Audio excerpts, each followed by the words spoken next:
I pozdrav svima, ja sam Top 10 Balkan i dobrodošli u novi Top 10 Balkan video. Danas ću vam predstaviti 10 najzanimljivijih činjenica o Rusiji. Uživajte.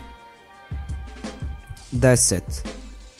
Pivo se nije smatralo alkoholnim pićem sve do 2011. godine. Tek je 2011. godine tadašnji predsjednik Dmitrij Medvedev stavio potpis na zakon po kojem je pivo alkoholno piće. 9. U ruskom jeziku nema riječi za riječ zabava ili za riječ privatnost. 8.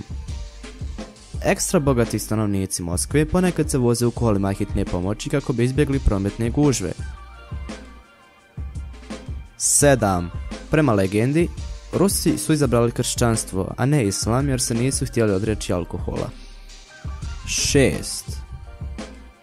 Rusi koriste istu riječ da kažu postati zdraviji i postati deblji.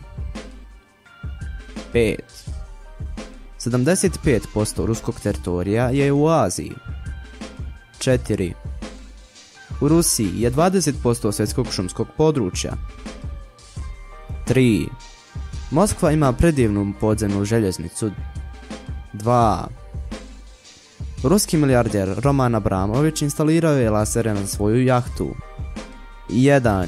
Rusija je jedna od najvećih država svijeta sa površinom od 17.125.000 km2.